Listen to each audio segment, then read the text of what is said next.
There is a story told about Beethoven. There was a soiree at somebody's house, and he was persuaded to play his latest piano sonata. Now, he played it through, and then a lady in front said to him, "Mr. Beethoven, what is the meaning of your sonata?" So he sat down and played it over again. Well, the idea is to pay attention to the experience of that moment. And one of the reasons I do abstract art is that you are confronted by the immediate happening or process, just the opposite of what most people think. They say realistic art, you see, and they think that's real, whereas abstract art is not real. When to me, it's just the other way around.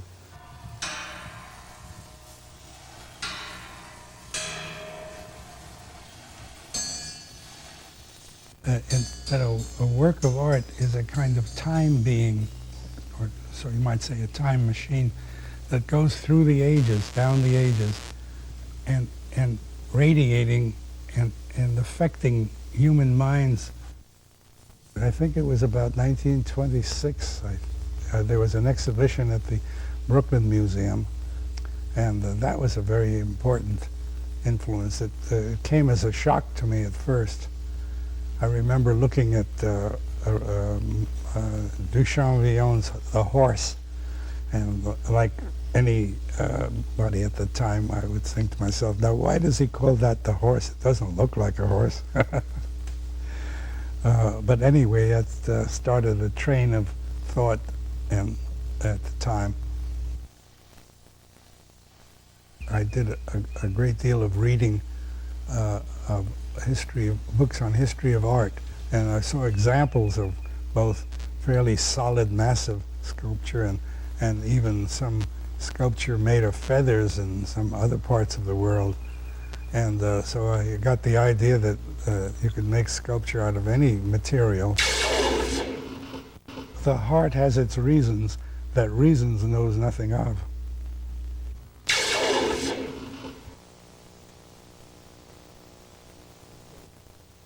Everything that exists takes a shrewd delight in being. When I went to art school, we were told to study nature. And I realized that nature means everything that exists, and that includes my own mind. It meant the whole universe, and even atomic structure of things, and the shapes of everything that I in contact with. When I looked around, and you look at woods or the structure of the human body, I saw patterns of interconnection. Everything was connected to everything else, everywhere I looked.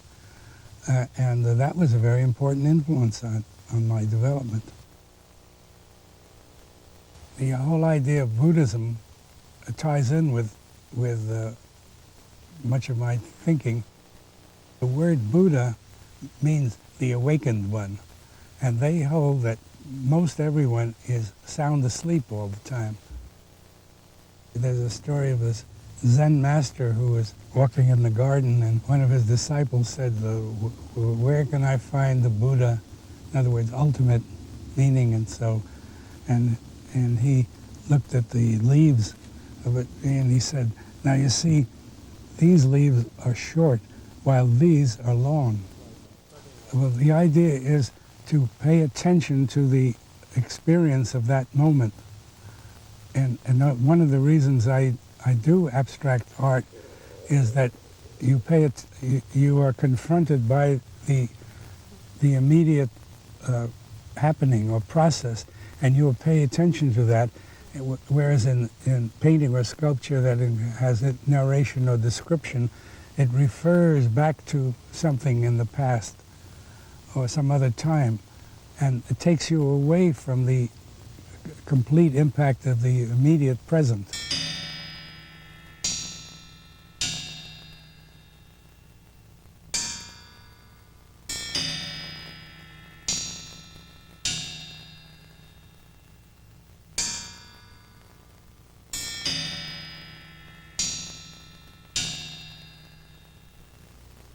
After Brancusi, to me, that was the ultimate monolithic structure, the solid block. And I felt that what needed to be done is an exploration of what I thought of as deep space, or interiority, or other terms that I've used. I decided that this was the Wild West, so to speak. I wanted to open up space, and also this idea that I was being a part of the universe, and that I was ensconced in the universe, that it wasn't something out there, it was something that was within me and all around me. The idea of being able to penetrate inside and almost feel myself within the structure, the way I am within the universe and participating. Jung spoke of that the unconscious of a person had a gender separate from the person's ordinary gender, and the unconscious of the male was female, and that of a woman, a male. And he called the woman's unconscious the animus, and that of the male the anima.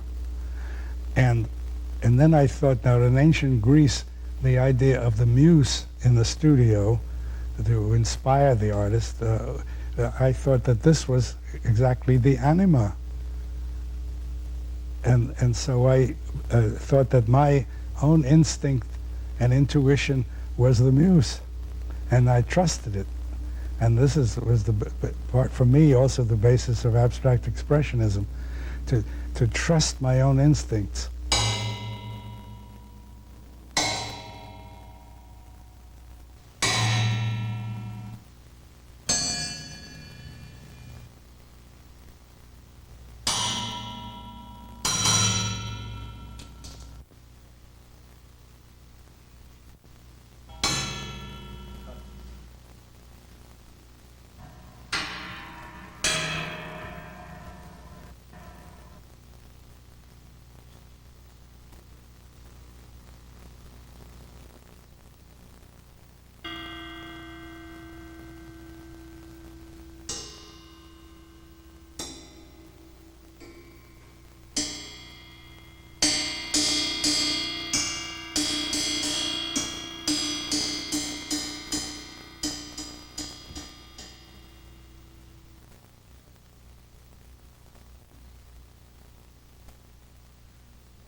When I was working on the Milky Way, I had a feeling that I wanted to make that kind of structure.